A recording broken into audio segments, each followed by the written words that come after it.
Excellent.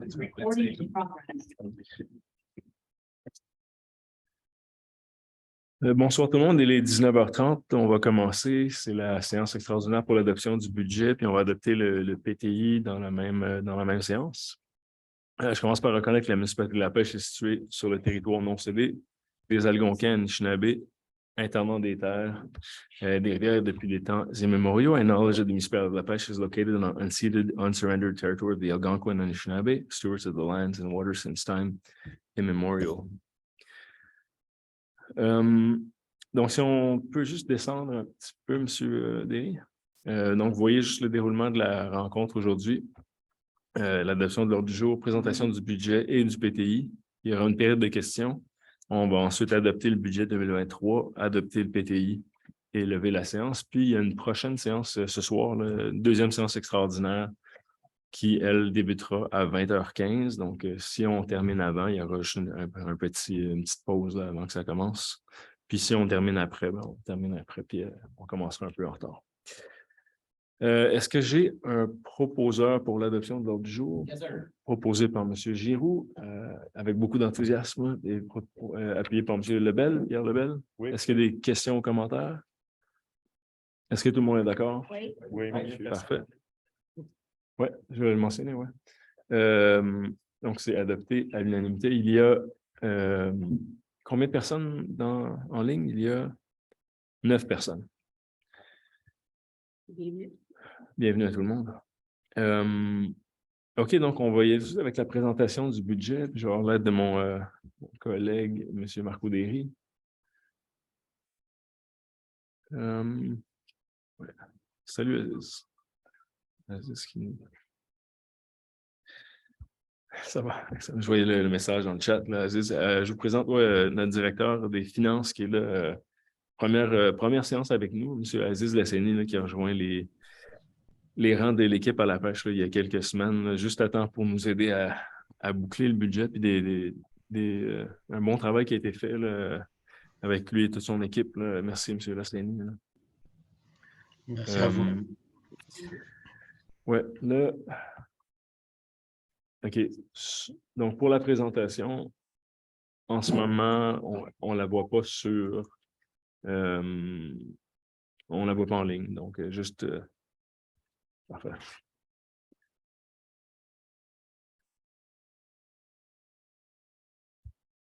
Parfait. Puis là, je pense qu'on devrait remonter un peu. On n'est pas au début, si je ne me trompe pas.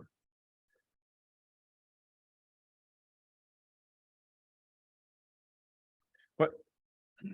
Donc, on va y aller. Puis un très beau travail de l'équipe aux communications là, sur le document. C'est un document qui demeure disponible sur le site web de la municipalité. Là. Bon, document de référence, il y a plusieurs liens qu'on va inclure sur le site web aussi. Là, il y a plein d'informations sur le budget et la situation financière, le plan stratégique, etc. Puis la présentation a été déposée, le projet de présentation a été déposé le vendredi dernier. Donc, bravo à toute l'équipe qui a travaillé là-dessus. Vous avez fait un bon travail, puis un travail à temps aussi. Là. Puis bravo à tout le conseil aussi. Et puis l'équipe, M. Derry, je pense que ça a été un exercice. On a eu 5-6 rencontres là, facilement, beaucoup d'heures de travail de votre côté aussi, M. Derry. Donc, bravo à tout le monde. On peut descendre. Je vais y aller avec mots. Donc, chers citoyennes et citoyens de La Pêche, l'année se termine, on doit l'admettre, ça restera une année qui a été marquée par des contrastes, un certain retour à la normale après 2 années de pandémie, puis c'est pas terminé, et de confinement, une invasion de l'Ukraine par la Russie, qui évidemment vient chambouler l'économie mondiale, une crise de la main-d'œuvre, des taux de chômage quasi inexistants. Et puis, on le voit là, dans la dernière année, surtout une montée rapide de l'inflation, de l'indice des prix à la consommation, le carburant, etc. Bref, des défis auxquels toutes les organisations et tous les citoyens sont confrontés. Pour la municipalité, la situation reliée à la main-d'œuvre, on en a parlé là, beaucoup dans la dernière année. C'est sous contrôle, mais ça demeure fragile. Là, on est complet. On a une équipe complète, puis on espère que ça le demeure, mais il reste il y a encore un manque de main-d'œuvre. Puis également, les impacts de l'inflation et de l'augmentation du coût de l'essence, ça se fait ressentir, entre autres, sur les ajustements contractuels, etc. Le conseil, on a toujours été guidé par le plan d'organisation, le cadre financier, le plan stratégique municipal. On réussit malgré tout là, à préparer un budget qui est responsable et qui nous permet de maintenir le cap sur nos objectifs. Donc, je félicite encore une fois les membres du conseil et toute l'équipe de la municipalité. Un autre exercice budgétaire rigoureux dans un contexte qui est encore difficile. On espère que l'an prochain, ça va être plus normal comme situation. Puis, je dirais que les grandes orientations, encore une fois, là, on poursuit nos efforts en matière de développement durable, protection de l'environnement. Encore beaucoup de travail qui est fait dans l'équipe du département du développement durable. On veut développer et rendre nos communications accessibles pour les citoyens et investir efficacement dans nos infrastructures, dans nos équipements, en maintenant la recherche de soutien financier pour en diminuer l'impact. Là, vous allez le voir à quelques reprises, on va le mentionner là, dans le cadre de la présentation, là, des beaux succès de l'équipe au niveau de l'obtention de subventions pour les projets, etc. Là. On peut passer à la prochaine page. Donc, on va y aller avec... en fait, on poursuit là, toujours. Ouais, tout de suite avec la taxation. On va aller tout de suite dans le vif du sujet.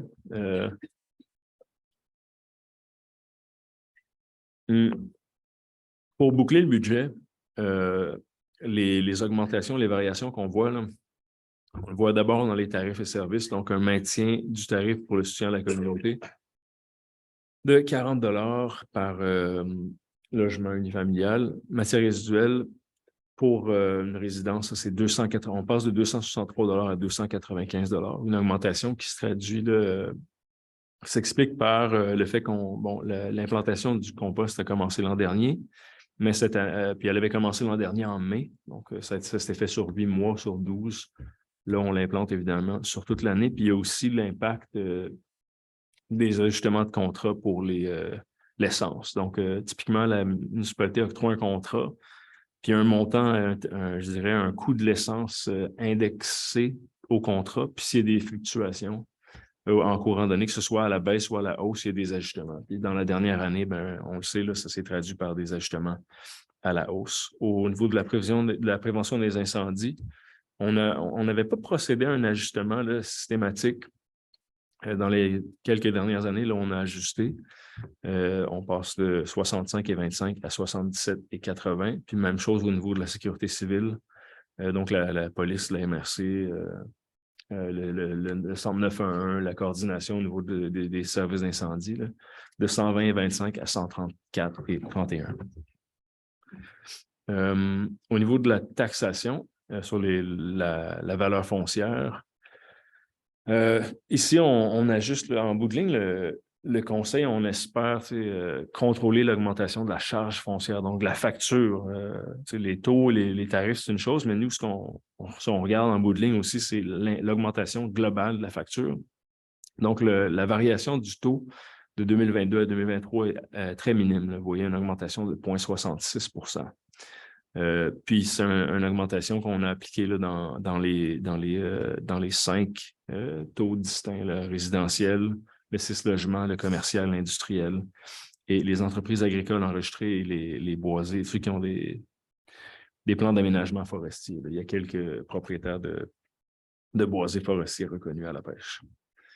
Puis, si on descend, quand on regarde là, globalement, là, puis c'est bien, vous voyez l'espèce de bulle entre l'année 2022 et 2023, là, une augmentation de variation de 3,5 % là, globalement. Donc, ce qui représente, pour une maison de valeur médiane là, qui à la pêche est actuellement de 286 700 $, une augmentation de 79 $ et 62 $, un peu moins que 80 $. Puis si on regarde ce qui se passe dans le reste de la province, là, puis même dans la région, là, on s'en tire très bien. Là. Donc, encore une fois, bravo à toute l'équipe pour l'exercice qui a été réalisé. Puis, ça se traduit vraiment par un maintien des services. Même dans certains départements, il y a un peu plus d'heures qui ont été budgétées là, pour améliorer les services, entre autres, là, parc immobilisation, espace vert, là, pour avoir une meilleure performance d'entretien, etc.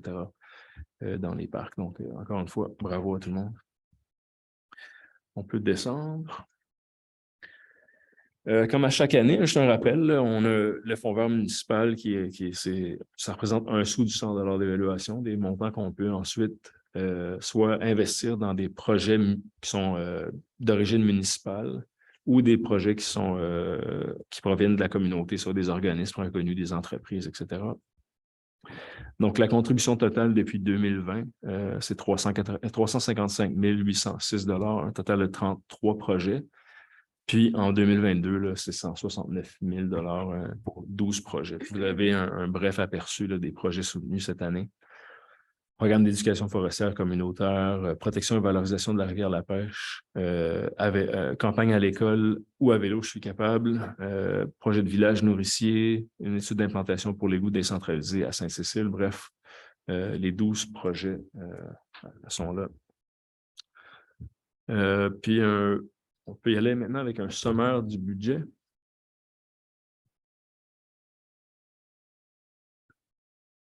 Juste au niveau des revenus, une bonne nouvelle au niveau des revenus. Cette année, une augmentation assez importante là, au niveau des montants obtenus en subvention, donc des transferts gouvernementaux là, pour aider non seulement des projets, mais des opérations aussi. Donc, en taxes et compensations, un peu moins de 15 millions de dollars, en lieu de taxes, 132 000 $, donc des montants qui sont transférés d'organismes gouvernementaux là, pour les écoles, les hôpitaux, l'hôpital, etc. Revenus de sources locales et autres, 2 555 000 $. Ça, c'est les tarifs, les ventes de permis, etc. Et finalement, les subventions gouvernementales, là, comme je l'expliquais, il y en a qui c'est pour le déneigement. Pour l'implantation de la collecte, on a obtenu du financement, là, une bonne somme obtenue pour l'implantation de la collecte de matières organiques résiduelles, là, la collecte de l'implantation du compost. Là, ça va être appliqué au budget 2023. Puis j'en passe là. Pour un budget total de 20 117 204 $. Donc, ici, l'équipe a voulu vous montrer un peu l'évolution des revenus, de la composition des revenus de 2022 à 2023. Donc, comme je l'expliquais, vous voyez, juste au niveau des subventions pour les activités de fonctionnement, là, une augmentation de 32 %. Là. Donc, on aimerait que ça croisse comme ça à chaque année, mais on ne va pas se leurrer, là, ça arrive à l'occasion. On est très content, mais donc ça représente 10,6 % de nos revenus cette année. Puis, comme bien des municipalités là, au Québec, là, on dépend énormément de la taxe foncière. Donc, 74,6 % de nos revenus. Je vais passer. On explique ici le budget. On vient vous montrer les sommes, comment les différents postes, là, je dirais, les différents secteurs de la municipalité, leur budget qui leur sont octroyés, donc l'administration. 3 252 000 $, le service de police, 3 233 000 $, protection incendie, 900 000 $, travaux publics, une grande partie du budget municipal, évidemment, 5,3 millions, contrôle des animaux, 45 000 $, éclairage des rues, 33 000 $, transport collectif et adapté, une augmentation assez légère là, de Transcolline, malgré l'implantation du super service là, de transport à la demande. Une augmentation à l'urbanisme, environnement et mise en valeur du territoire, 1,167 000 $. Bref, hygiène du milieu, 3 067 000 $. Là, ça inclut la gestion des matières résiduelles, entre autres. Puis j'en passe.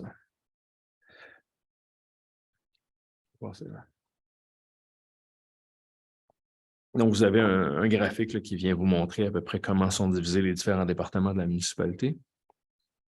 Même information que sur la page précédente, là, mais avec, on vient l'expliquer en image. On peut changer, oui. Les incompressibles, juste pour vous montrer un peu, je dirais, il y a des éléments du budget. Un gouvernement municipal, on peut facilement décider de ne pas faire certains projets une année. On pourrait aussi choisir de couper dans les services. Mais il y a des éléments qui sont, somme toute, incompressibles. Soit reliés à la convention collective, au code-part de la MRC. L'entente qu'on a avec Transcolline, des fois, il y a des contrats qui sont déjà en cours, qui sont adoptés sur plusieurs années. Fait qu'on a voulu faire un portrait là, de ce que représentait la liste de ces charges incompressibles là, pour l'année 2022 à 2023. Donc, Transcolline, une augmentation, somme toute modeste, là, de 3,03 %, un montant d'environ 7 000 $. Les salaires, dans bien des contrats, dans bien des ententes salariales, on prend en considération l'indice des prix à la consommation. Donc, vous avez soit un montant fixe dans bien des contrats comme ça. Vous allez avoir soit une augmentation qui est fixe, indexée à, par exemple, 2 % ou à l'indice des prix à la consommation. Donc, dans bien des années, dans la dernière décennie, l'indice des prix à la consommation était très bas. Puis fait que là, les montants indexés étaient ceux qui apparaissaient au contrat. Mais cette année, on le voit tous, l'indice des prix à la consommation, c'est plus de 5 % d'augmentation. Donc, c'est sûr que ça a un impact considérable sur le budget municipal. Donc, une augmentation de 408 000 $ au niveau des salaires. La quote-part de la MRC, puis il y a eu un ajustement, là, il y a 100 000 $ qui n'apparaissent pas ici, en fait, qui ont été retirés. L'augmentation de la MRC, c'est moins 9,39 %. Il y a un 100 000 $. Il y a eu une entente. Là, on a constaté une erreur dans la facturation au niveau de la sécurité publique. Donc, la pêche, c'est environ 297 000 $ qu'on va payer pour l'année 2023. Puis le déneigement, encore une fois, je vous parlais on a des contrats de déneigement sur quelques années. Ce qu'on voit, c'est l'indexation des contrats, donc un certain pourcentage d'augmentation annuelle, en plus des ajustements reliés à l'augmentation des coûts de l'essence. Donc, une augmentation de 11 %. La dette à long terme, donc on le sait, là, on a du rattrapage à faire en infrastructure, en investissement. Donc là, on voit la portion de notre budget dédié au service de la dette puis au remboursement de la dette qui augmente. Elle augmente de 204 000 $ en 2023. Matière résiduelle, comme je l'expliquais, une augmentation considérable étant donné qu'on est rendu sur 12 mois pour le compost et l'ajustement des coûts de l'essence. Puis finalement, le carburant, puis ça, c'est vraiment pour nos utilisations internes, une augmentation de 60 % environ. C'est bien cette année, on a réussi à obtenir les dernières données pour le profil financier, là, des chiffres qui sont préparés par le ministère des Affaires municipales. Donc, pour 2022, vous voyez la comparaison avec les autres municipalités de la MRC, avec les municipalités de l'Outaouais et avec le reste du Québec.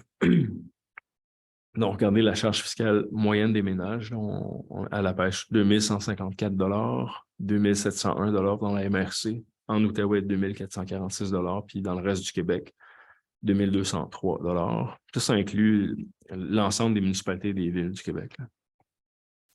L'endettement total net à long terme par unité d'évaluation, 1 643 $ pour la pêche, près de 4 000 $ pour la MRC des Collines, pour l'Outaouais, 4 015 $, pour le Québec, 7 525 $. Ça, évidemment, ça inclut les villes, donc il y a quand même un certain bémol à faire quand on regarde à l'échelle du Québec, mais bref. L'endettement total net à long terme par 100 $ de richesse foncière uniformisée, donc on est à 88 sous, comparé à 1,72 pour la MRC, 1,47 pour l'Outaouais, 2,16 pour le Québec. Finalement, le ratio de taxe de fonctionnement sur revenu de fonctionnement, donc le pourcentage de nos revenus qui proviennent des taxes sur l'ensemble de nos revenus, on est à 73 %. Donc, encore une fois, on se compare bien, là, du moins avec la MRC des Collines de l'Outaouais. C'est difficile de faire des comparaisons là, sans faire beaucoup de nuances là, par rapport au reste des municipalités du Québec. Pardon. Puis, on va y aller avec le programme triennal d'immobilisation. Donc, les municipalités doivent adopter chaque année un plan d'investissement. Puis bon, c'est un exercice qui est fait, évidemment, on essaie d'être le plus précis, le plus juste possible là, sur nos prévisions d'investissement sur les 3 prochaines années, mais ça demeure un plan, ça demeure un programme, puis il y a des trucs qui, on le voit, là, ils peuvent être repoussés sur plusieurs années, il y a des changements, il peut y avoir des changements aussi, donc il faut le prendre comme un effort de la municipalité pour annoncer ce sur quoi ils travaillent, ce sur quoi on travaille, ce qui s'en vient, mais encore une fois, il peut y avoir des changements. Là. Donc, Puis vous voyez, là, c'est juste, bon, on mentionne en haut, bon, comme je l'ai expliqué, c'est une orientation budgétaire. Les montants sont des estimations établies. On n'a pas toujours des montants précis là, pour chacun des projets qui apparaissent au PTI. Les estimations peuvent varier lors de l'approbation par le Conseil. Les montants indiqués comme subvention ont été établis de façon estimative dans certains cas. Il y a des fois où on a déjà obtenu des subventions et des fois où on connaît à peu près là, les différents programmes puis on fait des estimations. Puis, certaines subventions, comme j'explique, doivent être confirmées ultérieurement par les gouvernements, les différents gouvernements concernés, provinciaux ou fédéraux. L'hôtel de ville, les montants, le montant global du projet n'a pas changé. On est toujours dans l'ordre de 9,175 millions. Maintenant,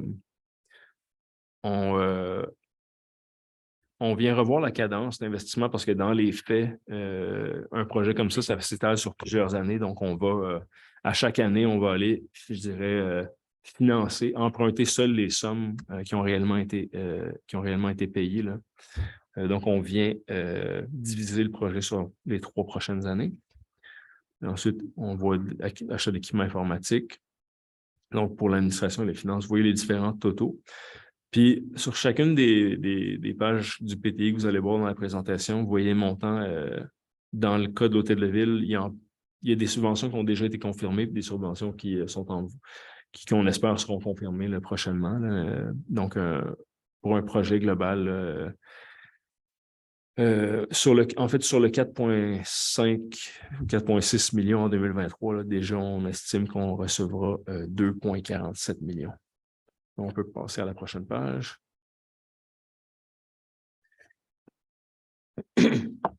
Pardon.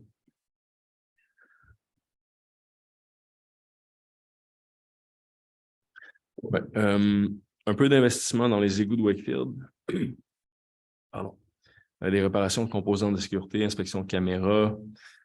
On continue à travailler sur l'implantation d'un réseau d'égouts dans le secteur institutionnel de Saint-Cécile-de-Macham. Puis, les 400 000 que vous voyez ici, sur un projet global de plusieurs millions, en fait, on estime que la municipalité, je dirais la portion municipale du projet à débourser là, sera de l'ordre de 400 000 $. Éventuellement, il y a des subventions. Puis il y a la contribution il y a des subventions qui viendront compenser pour la balance des coûts. Puis il y a aussi la contribution des utilisateurs qui seront réellement desservis par le réseau. Ensuite, des investissements au niveau du service d'incendie, donc achat de cylindres, construction d'une caserne. On va commencer par faire certaines améliorations à la caserne. On sait qu'il y aura un déplacement des effectifs des travaux publics qui sont dans le bâtiment Arthur Saint-Saëns, qui seront maintenant dans le nouvel hôtel de ville. Donc, ça laissera de la place au service d'incendie. Donc, il y aura des améliorations qui sont faites. Puis oui, à moyen terme, là, on travaille sur... Il y a une analyse qui est faite pour la construction, en fait, la rénovation puis la construction d'une caserne, une plus grande caserne, en fait, à Saint-Cécile-de-Macham, mais ce n'est pas pour les 3 prochaines années. Là, on va commencer par faire des analyses plus approfondies. On peut descendre. Au niveau des travaux publics, on l'a vu tout récemment, il y a un terrain qui a été identifié pour la création d'un dépôt municipal. On sait qu'on est exproprié là, par la MTQ. L'ancien dépôt, on n'y a plus accès. L'atelier, vous le connaissez peut-être, c'est un bâtiment désuet qui devrait être remplacé. Là, donc, on commencera en 2024 à travailler sur un scénario de rénovation, de démolition et de construction là, pour un nouvel atelier qui pourrait se retrouver d'ailleurs à l'emplacement du futur dépôt et non pas là, en plein cœur du périmètre urbain de Saint-Cécile-de-Macham.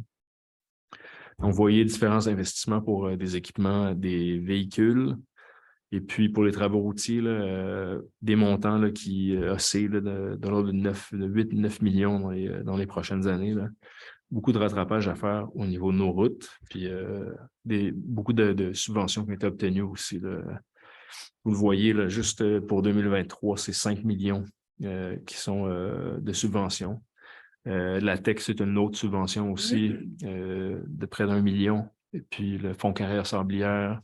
Donc, il reste réellement là, sur des emprunts à l'ensemble de l'ordre de 3,4 millions là, pour les investissements de 2023. Donc, beaucoup de travaux qui sont subventionnés. Au loisir, rénovation de la patinoire à Lac-des-Loups. On espère que ça pourra avancer en 2023. On a eu un feu au chalet de service à Lac-des-Loups, donc très difficile d'obtenir des plans et devis, là, des services professionnels en 2022, là, donc encore en attente de rénovation. Mais ce sera couvert en partie par les assurances. Un véhicule d'opération pour le service.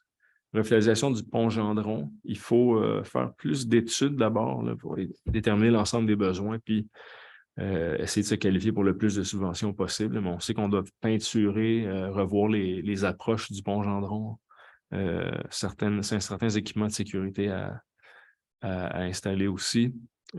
Surface synthétique multisport.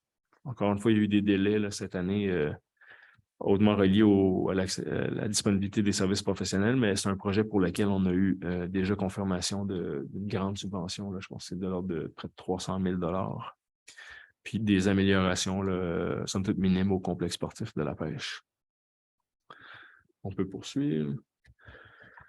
Un dossier qui chemine lentement, mais qui avance. On a du financement d'obtenu pour des études, des analyses de préfaisabilité pour la connexion du sentier Chelsea-Wakefield.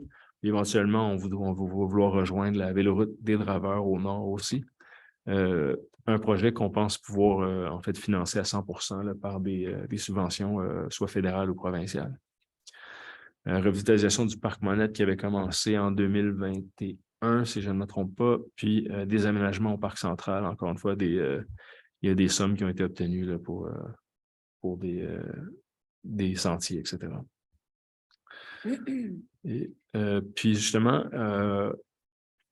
on a mis sur pied une unité dans l'équipe de l'administration municipale qui se concentre une grande partie de son temps. C'est des employés qui sont dans d'autres départements, mais un groupe de travail qui se concentre sur l'obtention de subventions.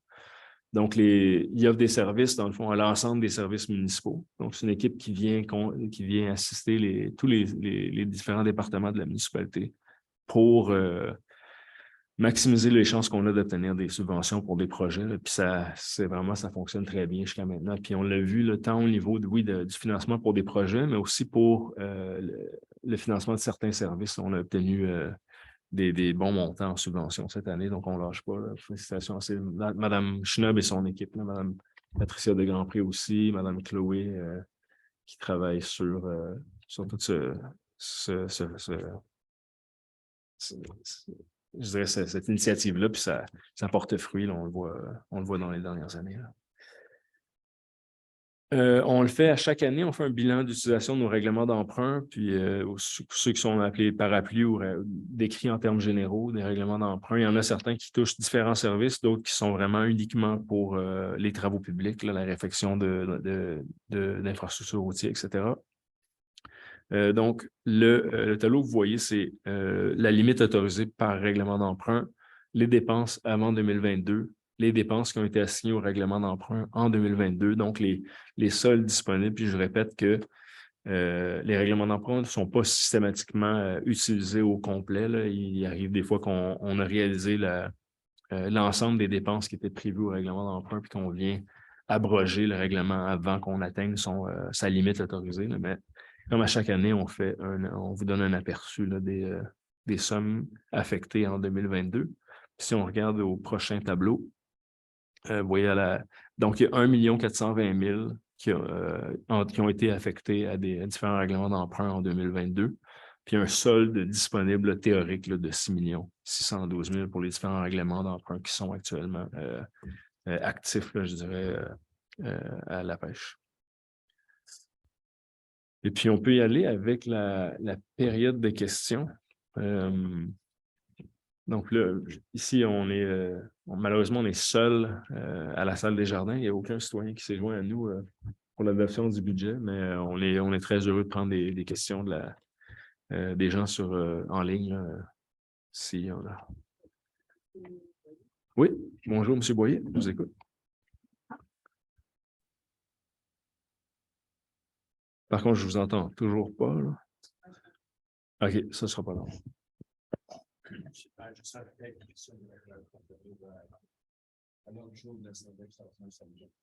Ah oui, absolument. Ouais. Là, on est vraiment là, dans la période des questions sur l'adoption du budget et du PTI, là, bon point. Puis s'il y aura une séance extraordinaire tout de suite après, mais encore là, on va se limiter au sujet de la séance extraordinaire par la suite. Là, donc, vous êtes là, M. Boyer? Oui, mon premier commentaire, c'est juste de faire une démarche de félicitations. À moins que vous considérez que ce ne soit pas une période de questions, mais je trouve qu'il y a une nette amélioration dans la transparence de l'information que vous donnez aux citoyens. Si je peux comparer depuis les 3-4 dernières années, je tiens à souligner. J'aurai des réflexions à faire qui sont liées avec des choix budgétaires. Le premier, c'est le principe de la tarification. Elle a été introduite notamment pour plusieurs services il y a 3-4 ans. Si on enlève la tarification pour l'ARENA, etc., je voudrais juste faire remarquer que le poids relatif et l'augmentation de cette tarification pour des personnes qui vivent dans des milieux qui sont moins, pour lesquels il y a une valeur foncière qui est moindre, est beaucoup plus importante que pour celles qui ont des personnes qui ont une valeur foncière qui est beaucoup plus élevée. Juste à titre d'exemple, sur 4 ans, ça représente 25% d'augmentation de la tarification, ça représente 9,4% juste sur le taux de base de la tarification. Ce que ça veut dire, c'est qu'il ne faut pas se leurrer, ça va toucher des personnes qui sont plus en situation de difficulté. Quand vous avez introduit cette tarification, vous aviez mentionné que c'est parce que vous ne vouliez pas que des gens qui ont des chalets, etc., qui valent des centaines de milliers de dollars puissent profiter de services. Je voudrais juste vous faire remarquer qu'il y a des études qui sont assez valides et de Statistique Canada et de Statistique Québec. Il y a quand même une corrélation qui est importante, pas forcément complète, mais entre le revenu foncier et le revenu familial. Et ce que ça peut vouloir dire, c'est qu'éventuellement, ça veut dire que pour des gens, l'augmentation de la tarification, puis si vous faites le calcul d'évolution des années, j'ai fait des tableaux, je pourrais vous les communiquer si vous le souhaitez, mais elle est beaucoup plus importante pour les gens qui ont des revenus ou une valeur foncière qui est faible ou qui est moindre plutôt que pour ceux qui ont une meilleure valeur. Moi, j'ai fait le calcul pour moi et notre propriété, si je regarde ça, et je pense qu'il y a une réflexion à avoir là-dedans.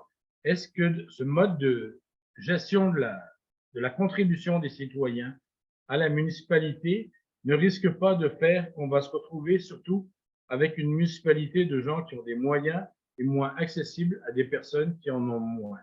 Et moi, personnellement, d'un point de vue social et communautaire, ça me pose énormément de questions. Et je dis pas qu'il faut tout faire. Et si vous faites des analyses de chiffres, j'ai pas accès à tous les chiffres parce que il y en a, mais finalement, les fameuses villégiatures, c'est même pas 10% des propriétés de la municipalité. Donc, et si vous prenez, si vous prenez les chiffres de la MRC, c'est ça que ça veut dire, c'est 667. Bien sûr. Donc, ce que je veux dire, c'est qu'il faut réfléchir à ça. Est-ce que l'augmentation de la tarification doit continuer de la manière où elle est faite, parce qu'elle pèse plus lourd pour les personnes qui ont moins de revenus que pour celles qui en ont plus? C'est juste ce que je veux dire. Je pense que le Conseil devrait se poser la question. L'idée était peut-être bonne il y a 3-4 ans, mais moi, je trouve que ça pose un problème pour les gens qui ont moins de moyens. Ouais. Je veux juste rappeler, M. Boyer, comme la tarification, oui, il y a des municipalités où il y en a beaucoup plus, il y a des municipalités où il y en a moins. Je rappelle, là, la tarification incendie, elle couvre 50% du budget d'opération de l'incendie. La tarification du service de sécurité publique, c'est 25% du budget d'opération, en fait, de la partie du budget d'opération de la sécurité publique qui est payée par la pêche. Donc, ce n'est pas des tarifs qui couvrent 100% des budgets respectifs là, des pompiers et de la sécurité publique. Là. c'est assez courant autrement pour les municipalités que d'avoir un tarif fixe qui couvre 100% des dépenses là, pour les matières résiduelles. Puis sinon, au niveau des loisirs, sachez que à l'époque, la pêche avait adopté un premier tarif du genre lors de la construction de l'aréna. Puis depuis, on n'a pas indexé le tarif, puis je veux dire, la balance de l'augmenter, parce qu'il y a quand même des coûts reliés. La balance est payée par la richesse foncière, mais vous avez raison, le conseil pourrait choisir, tu sais, par exemple, je ne sais pas si ce serait judicieux d'abolir les tarifs, mais par exemple, de les geler de les geler ou de. Moi, je sais que pour le budget 2023, là, c'est pas possible. Ce que je veux juste amener, c'est que cette réflexion puisse se faire et qu'on ne dise pas, ben non, on doit adopter le budget, on n'est pas capable d'y réfléchir. C'est juste ça, parce que je sais l'impact que ça a pour des gens qui ont moins de moyens.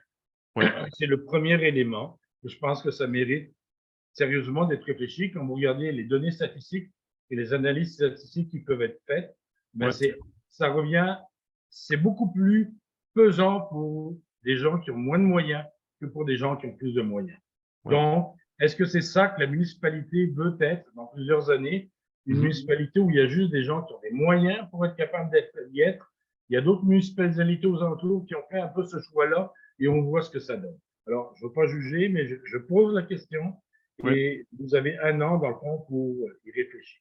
Oui, mais il y a des choses qu'on. Puis j'ai bien de voir l'étude que vous mentionnez, mais il y a quand même des phénomènes qu'on ne voit pas, là, qui sont reliés à l'évolution de la taxe foncière. Puis, je veux dire, on peut, tu sais, à la pêche, là, vous auriez pu acheter une maison il y a 20 ans dans 2 secteurs différents au même montant. Puis, tout dépendamment d'où est-ce que vous vous situez, les évaluations ont évolué de façon très distincte. Puis, c'est pas nécessairement relié à vos revenus. Tu sais. Donc, puis je pense que ce qui se cache probablement derrière les études que vous mentionnez, c'est qu'il y a des gens qui sont forcés des fois de quitter des quartiers étant donné l'évolution de la valeur foncière. Tu sais. Donc, c'est un. Il y a plein d'éléments qui sont considérés en fiscalité municipale. Donc, mais je comprends votre point de vue. Hein, mais. C'est ce qui me préoccupe et c'est pas juste de savoir ça. C'est qu'il faut peut-être de prendre conscience qu'il y a 3-4 ans, vous dites on n'a pas les mesures pour le faire, on va juste éviter ça. Je me rappelle l'argument sur les chalets et tout, là. Mais au-delà de l'argument sur les chalets, actuellement, ça ne se démontre pas.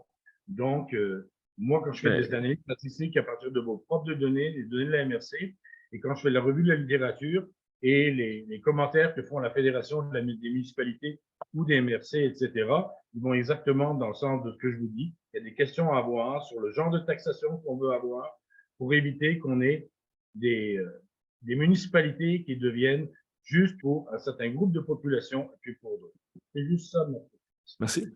J'en avais deux autres, si ça ne vous dérange pas. Oui, absolument. J'en ai une sur la question du fonds vert.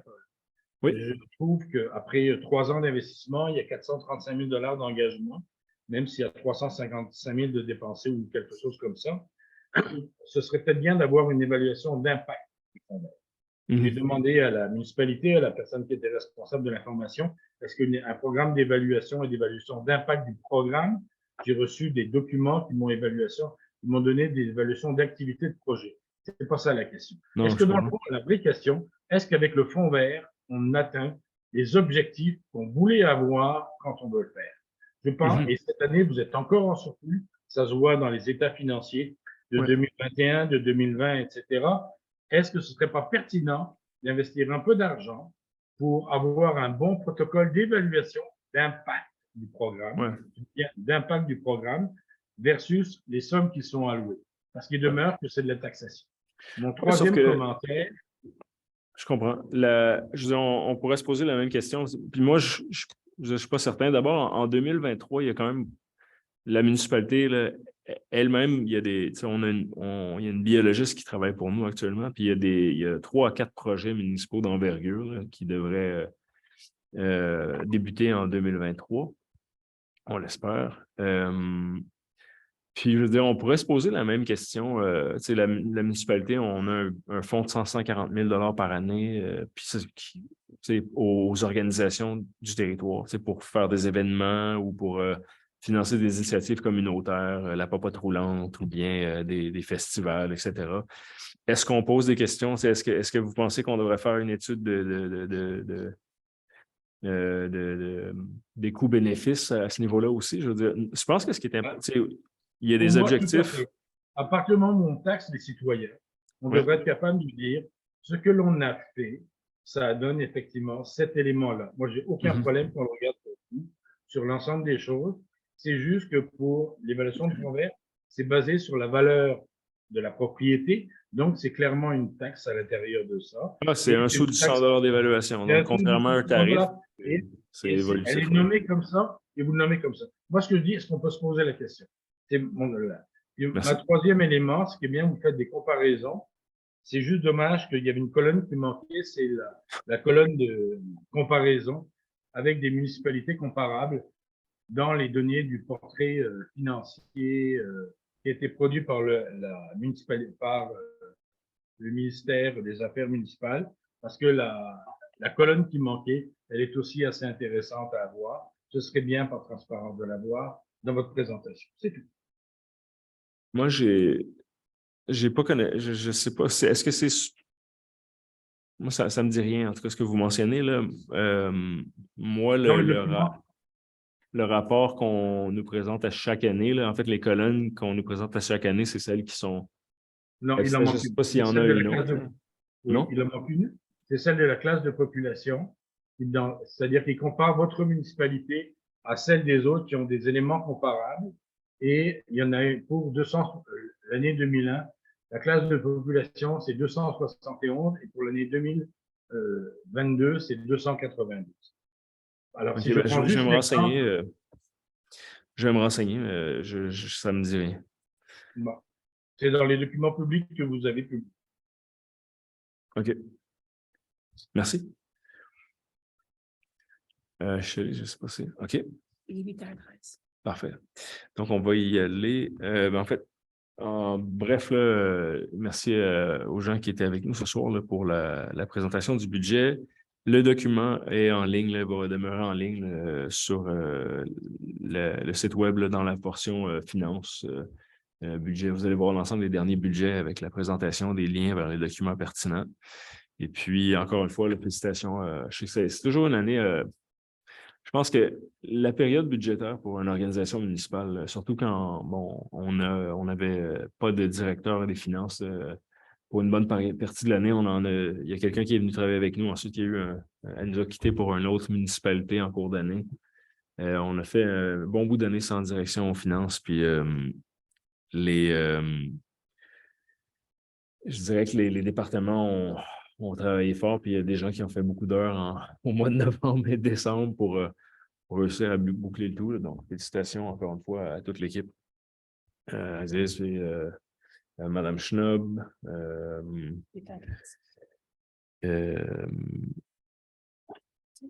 Oui, absolument. Ça va long. Puis à mes collègues, là, merci, félicitations pour l'exercice. Il y aura un résumé du budget qui va être envoyé. En fait, un résumé de la présentation qui va être envoyé avec le compte des taxes 2023. Donc, merci à tous. Est-ce qu'on peut repasser à l'autre, au document de la séance sur Zoom aussi? Oui, merci. On va y arriver.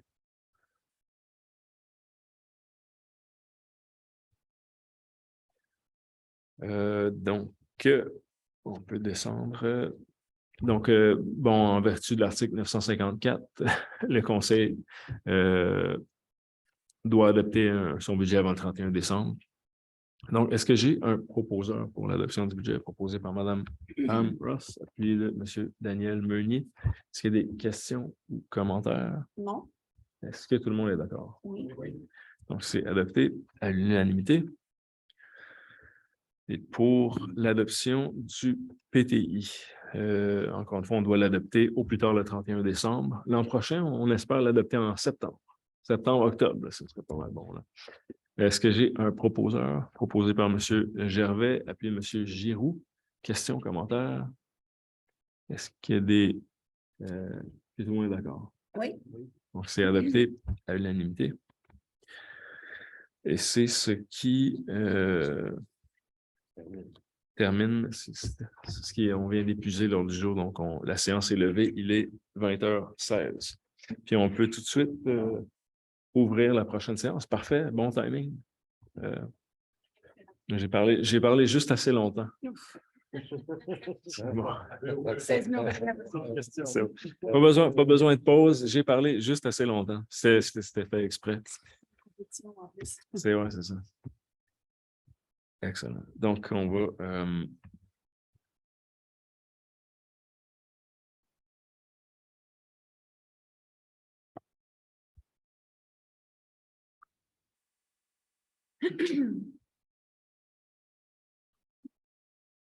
On va tout de suite ouvrir l'autre séance. On attend juste que les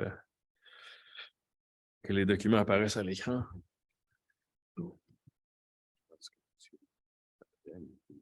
Oui, ça passe. Monsieur? Oui.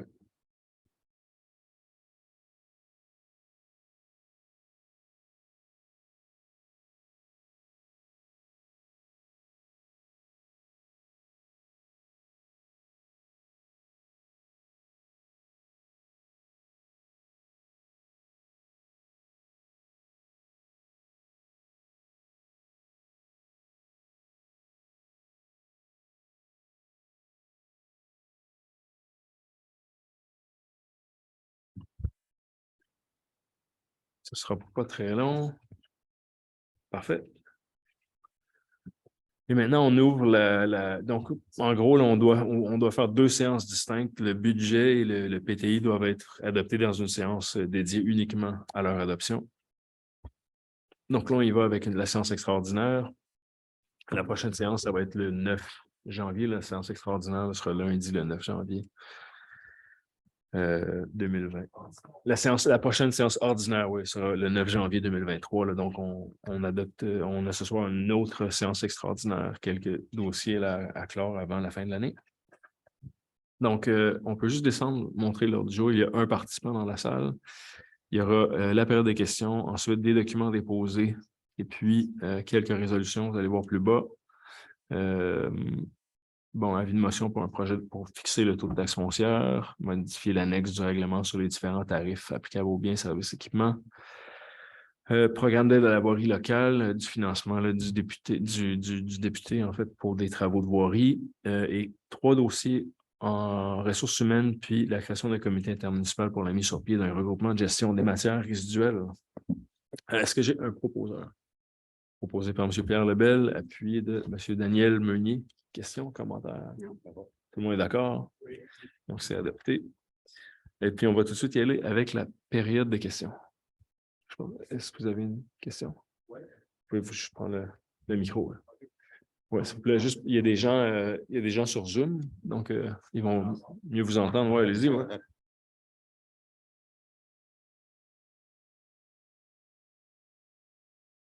Allô? Suite à une demande, bonjour, Fabien Leblanc. Suite à une demande à l'urbanisme, j'avais fait une demande, j'avais plusieurs questions de dérogation de normes, tout ça, ça n'a pas été approuvé. L'autre question, c'est que l'embranchement du chemin Gilbert. Oh ouais, désolé. Je ne sais pas si on vous a enseigné, mais c'est une séance. Est-ce que c'est en lien avec la... on a mentionné? Je pensais qu'en séance extraordinaire, c'était juste sur les questions de la séance, sur les dossiers de la séance. Mais, OK. Je pensais que c'était comme ça pour toutes les séances extraordinaires. C'est toujours comme ça. Mais ça me fait ça. Vous êtes là puis on ne vous l'avait pas mentionné, donc okay. Je vais faire exception, puis mes collègues ils seront fâchés. OK. Ben, c'est parce que j'ai reçu un courriel de la municipalité de me présenter ce soir. OK. Puis OK, non, ben voilà, c'est réglé. Mais d'habitude, en séance extraordinaire, d'habitude, on se limite vraiment aux dossiers qui sont traités en séance extraordinaire. Ah. Donc, je saurais pu vous dire, non, c'est pas vrai, revenez le 9 janvier. Mais c'est correct. Allez-y, on vous désolé. écoute. Non, Désolé. c'est pas un problème, merci. C'est beau. C'était juste, c'est ça pour l'embranchement sur le chemin que vous venez de faire, sur le chemin Jérôme. Oui, J'ai acheté les terrains qu'il y avait là. OK. Il n'y a pas de nom présentement. Là, j'avais fait une demande, je pouvais désigner, mettons, le nom du chemin, si c'était possible. Il m'a dit de me présenter ici pour demander ça. Ah ouais, OK. Fait que je sais pas, moi. OK. Ouais, écoutez, donc là, OK, juste pour résumer, là, il y a eu un chemin, la municipalité a prolongé le chemin Jérôme jusqu'au chemin des Amoureux. Oui. Puis il y a un embranchement Il y a un embranchement. qui est municipal. Oui, il y avait le 48 chemin des Amoureux et le 52. Présentement, qui porte le nom des Amoureux parce qu'il n'y a pas d'autre chemin. OK. Le terrain, ça fait longtemps qu'il est à vendre. Oui, exact. Mais c'est pas le chemin Jérôme ou le chemin des Amoureux. C'est un chemin distinct. OK. Oui. Ben, au niveau de tu sais, pour nommer les chemins, là, c'est au CCU. C'est vraiment au Comité consultatif d'urbanisme. Si c'est nommé, si c'est le nom d'une personne, je pense que la personne doit être défunte.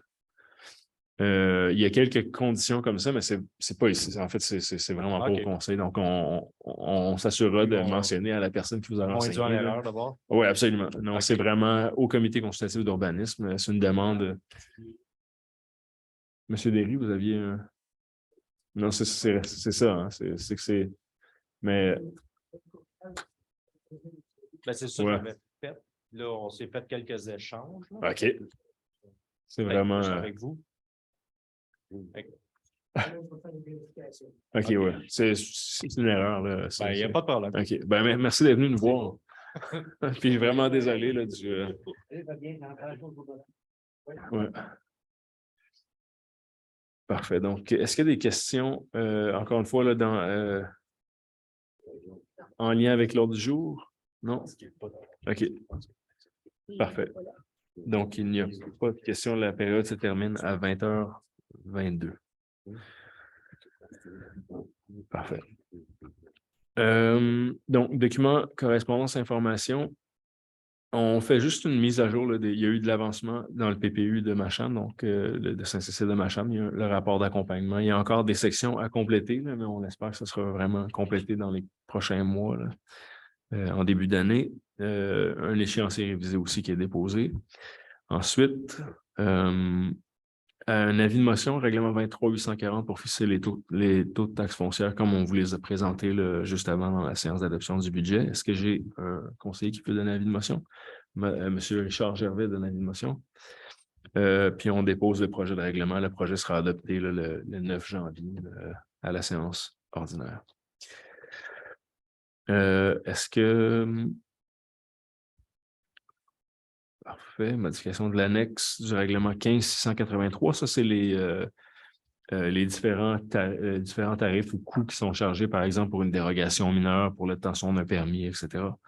Donc, plutôt que de modifier le règlement, on modifie périodiquement l'annexe du règlement qui vient fixer les différents tarifs. Est-ce que j'ai un proposeur proposé par Mme Caroline Larocque, appuyé de M. Daniel Meunier? Questions, commentaires? Puis, il n'y a pas eu de grands changements. C'est une conduction quasi parfaite, là, sinon identique. Là. Est-ce que il y a des questions ou commentaires? Non. Tout le monde est d'accord? Oui. Donc, c'est adopté à l'unanimité.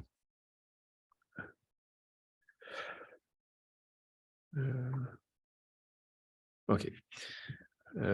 En 7, programme d'aide à la voirie locale, sous-volet projet particulier d'amélioration par circonscription électorale, un montant de 40 000 environ qui est reçu. Puis on s'engage à réaliser des travaux qui...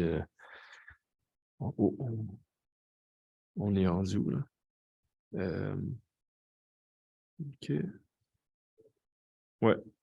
Par contre, le PAVL, ouais, si on descend juste les ouais, approuve les finances d'un montant de... OK. Les montants, c'est bien sûr là? OK. Est-ce qu'il y a eu des modifications? Non? Je pensais que c'était inférieur. OK. Bon, je m'excuse, j'avais un montant de 40 000 $. OK, c'est autre chose. Excellent. Ça, c'est pour c'est le PAVL, pardon, mais mon erreur. Est-ce que j'ai un proposal? Proposé par Mme Ross, appuyé de M. Francis Beausoleil. Questions, commentaires? Est-ce que tout le monde est d'accord? Oui. Donc, c'est adopté à l'unanimité. Ensuite, quelques dossiers en ressources humaines. Puis, je mentionne aussi que dans ce cas-là, il n'y a pas, je veux dire, il y a on vient réorienter des budgets dans l'organisation, là, puis entre autres, des montants qui étaient octroyés en contrat, en service professionnel, qui vont dorénavant financer un poste.